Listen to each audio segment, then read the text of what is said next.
All right, it's Mike from Taxes and Bricks. So we're finally there. I've been working on it for a little while, the age episode. Um, Turned out to be a bit longer than I had originally planned. So I'm going to break it up into two parts. We're going to do part one today, which is birth to 30. And then starting next Monday, we're going to do anything above 30 and on to the end. So, without further ado, I present to you the age episode. For those who have heard that age is just a number, I say BS.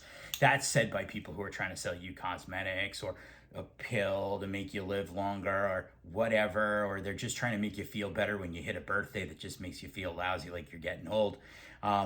Age is not just a number. There are many, many great things that happen at certain ages, and many things that may drop off, tax-wise and physically. Anyway, so enjoy parts one here, and talk to you next week with part two, going from 30 on up. Hey everybody, it's Mike over at Taxes and Bricks. Welcome to episode 46. All right, we did it. It's the age episode. Everybody's waiting for it. I've been waiting for it. Finally got a chance to pull it together. We're going to start with birth, go all the way up to the end. And we're going to talk about every age where there's a benchmark tax or maybe non-tax situation or event that goes on. Some interesting information to come. Because there's going to be some tax information in here, we're going to go up and throw up a little disclaimer here. So hang in there and we'll be right back. This video is rated TAX and contains occasional ramblings, mild attempts at humor, self-deprecation, irreverence, brief numerical examples, and adult tax and accounting advice that may not be suitable for all taxpayers. Viewer discretion is advised. Before following any of the advice in this or any of our videos, you should always consult with a tax professional. Thank you. All right, so thanks for hanging in for that disclaimer. We're going to start at the beginning. 1 second, the moment you're born. It's a great day in everyone's lives, of course. Yours, your parents, etc. So what happens at 1 second of birth? Well, now you qualify somebody potentially for the child tax credit. Exciting. Child tax credit is typically $2,000. It went up a little bit in 2021, and they were actually handing out a little bit in advance. So, second you're born, you're a qualifying child, and you remain a qualifying child for many, many years to come, and you allow for your parents to, or whoever your guardian might be, to claim the child tax credit. Very exciting. Also, in the past, there was a dependency exemption, not so much anymore, but that may be making a comeback here in the next couple of years. That also qualifies your guardians, those who claim you on the tax return, to claim a dependency exemption. Also very exciting. Something else I think that happens at birth is if you have a child care provider who's looking after you, your parents might be allowed to deduct either a portion of their income from their W-2 for some child care expenses, or they're allowed to claim a child care credit. Okay. One of the last things that may come up here as you are born, if you have, let's say, parents who are unmarried, or you are born into a sort of single parent household, the single parent may be allowed to claim head of household as a result of you being born. All right, so what happens when you turn 1? Nothing. I mean, your parents are probably rejoicing that they kept you alive for the first year and, I don't know, didn't lose you or whatever. But other than that, 1, nothing really happens tax-wise. So, but it's just a milestone. And also it's an excuse for, like, your folks to throw some ridiculous party that you're never going to remember. So, 1, nothing tax-wise, but hey, good birthday nonetheless. Double digits. Need I say more? All right, so 13. Besides the fact that it was a great excuse for my folks to throw a giant party for my bar mitzvah, 13 is the age where your parents can no longer deduct or get a credit for child and dependent care expenses. So anything, birth to 12, your parents pay for daycare, aftercare, day camps so that they can work. They get a credit or a deduction. But 13, once you get up there and read from the Torah like I did, do the bar mitzvah thing, no mas on the child and dependent care credits. All right, it's time for a big one. 18. All right, strap in, kids, because really nothing tax-wise. So you can tune out if you're here for the tax information. Let's see. You can vote. Woohoo! Join the military. Register for selective service, which is mandatory. Don't forget to do that. In most places, you can buy a lottery ticket. Most places outside the United States, you could imbibe an alcoholic beverage from time to time. A lot of places you could get a body piercing or a tattoo without parental consent. Some places you can legally buy a pet now without your parents' permission. Sign contracts. Change your name. Woo! Boom. Go change your name. You don't like it? I always like my name. Never thought about changing it. Once I wanted to change my name, but we won't get into that. Maybe another video. Let's see. This one's a good one. I didn't know this until I did some research. Most states will not allow you prior to the age of 18 years old to operate a meat or deli slicer if you work in the meat and deli department at a grocery store. But once you turn 18, I like mine so you can read a newspaper through it. All you 18-year-olds out there, that's how I like my deli meat. Hotel rooms, most places will let you do that. A lot of states will allow you to now become a real estate agent, get a real estate license. You become a notary republic. What am I talking about there? We're going to keep it clean, but you can enter certain stores where they sell certain movies and books. We won't get into those. Some places won't allow you to skydive until you're 18 years old. So 18, you can go skydiving. Not for me. Don't jump out of perfectly good airplanes. You can give your own consent for certain medical procedures and things like that. You don't need your parents' consent anymore. Work in a bar and serve alcoholic beverages even if you can't consume them. A lot of places will allow you when you're 18 to be a bartender or work in certain alcoholic beverage establishments and serve them. I could do this when I was a kid. You could sign yourself out of school. I turned 18 before I graduated high school. I was able to sign myself out of school. You can get called for jury duty. And a lot of places you can open up a bank account or an investment account and invest and do those kinds of things. So very interesting stuff. A lot of places you can now get married without your parents' permission. There's a lot. 18, we got more. We're only halfway through the list. Get a 10-year passport, which I didn't know was not a thing. I didn't know before at that age you got a passport that didn't expire in 10 years. I didn't know that until I did this research. This is a good one. You get your own Costco or BJ's card.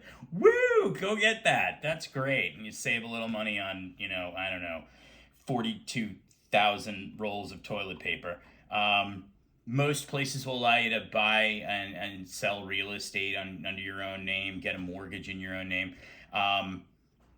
You can start to apply to find your biological folks. If you were adopted, some states will allow you to do that as well. Drive a taxi. I didn't know that was a thing that you couldn't do prior to that. I figured you had a driver's license, you were off to the races, but I guess not. Commercial driver's license in some places you can get when you're 18 years old, but you can't prior to that. You can, this was interesting actually, I did the research. Some states will not allow you to be home alone prior to the age of 18 when a service person comes, like a repair person, like a plumber or whatever, but once you're 18, you can let the plumber in to fix the toilet that you blocked up when you threw a party at your parents' house. Never happened to me.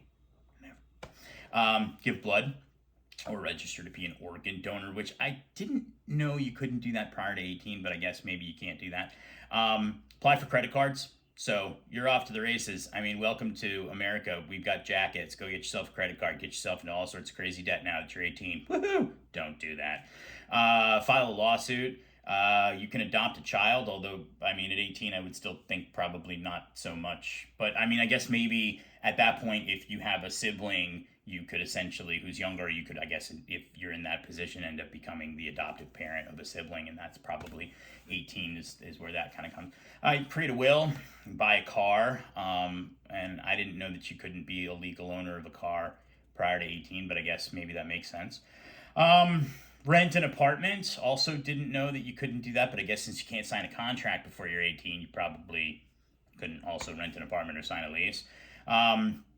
Pawn your belongings. I looked this one up too because I thought, like, why can't anybody just kind of roll into a pawn shop and sell their crap? But I guess can't do that until you're 18. So now you're 18, you can go sell your shoes to a pawn shop, so that's fine.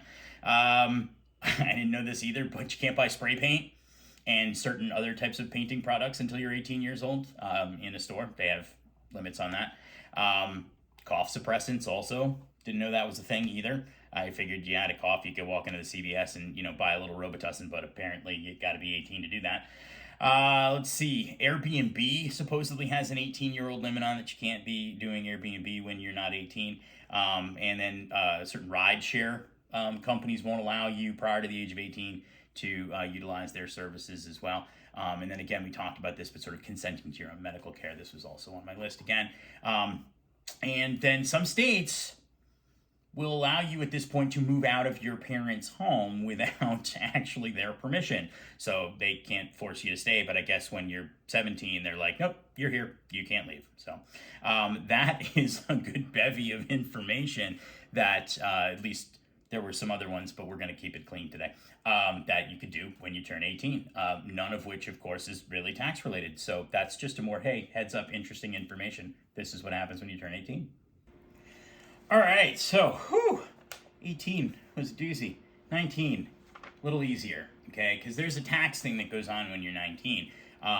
It's the year that if you are not a student, okay, a full-time student in college, and you turn 19, you can no longer be considered a qualifying child, okay, on your parents' tax returns or on anybody's tax returns. So as long as you're 19 and you're a full-time student in college, or I guess maybe technically in high school, if you're still in high school, then you can still be considered a qualifying child. But if you turn 19 and you are not in school full-time on the last day of the year that you turn 19, then you are no longer considered a qualifying child. And that is the only real thing tax-wise that goes on when you're 19. It also happens to be the last year of your teens, so for the love of God, enjoy it, because you will never, ever, ever be able to say you're a teenager ever again, even if you behave like one. Okay, we're there. 21.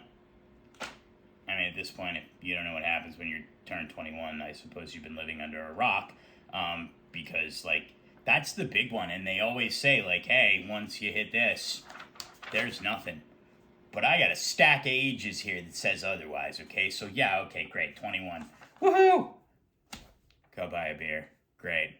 I got some way more exciting ones coming. I mean, just wait, because in a couple of years, you can run for Congress. All right, so before you run for Congress and start making promises that you're never going to be able to keep, you got to turn 23 first. Okay, because at 23, this is the last year that as long as you're a full-time student, you can be considered a qualifying child. You got to be under 24, which would be 23 at the end of the year, and a full-time student in order to be considered a qualifying child for somebody who might be claiming you as a qualifying child on their tax returns. Okay, so 23, qualifying child as long as you're a full-time student on the last day of the year. But following year, you turn 24, or you've already turned 24, even if you're a qualifying, even if you are a full-time student at the last day of the year, no longer a qualifying child for somebody on their tax returns. You could be a qualifying relative, you still could be a dependent, but you're just no longer a qualifying child. So I don't think anybody's ever really been all excited about being able to say, I'm a quarter of a century old. I mean, you just don't hear that. But according to Article 1, Section 2 of the United States Constitution, you are now old enough to be elected to Congress. Exciting. Very exciting. Elected to Congress at the age of 25. Aspirations. All right, so after 25, really the next benchmark age is 30. And it's not a tax thing. It's just, you're 30 now. you're not in your 20s, you're not a teenager anymore. I mean, I guess it's time to grow up, although I guess in my opinion, you probably should have been growing up a little bit before that. But now it's kind of like at 30, people start to kind of look at you a little funny if you're, you know, don't have your stuff squared away. So 30, start getting together. Wow, that was a lot of really good information. Thanks, Mike. All right, again, join me next Monday. Well, join me every day, but join me next Monday for part 2 of the age episode. We'll be doing everything above the age of 30. Some good stuff that happens beyond 30, so you don't want to miss it, tax-wise and otherwise. So thanks for watching. Don't forget to like, subscribe. Stay tuned on Wednesday. We'll be back with another lovely Lego day, and then Friday with a mailbag. Don't have any questions yet that I really want to put in mailbag, so hopefully some come in this week. I mean, barely a week goes by and I don't get any. So anyway, thanks for watching. Don't forget to like, subscribe, and have a great day.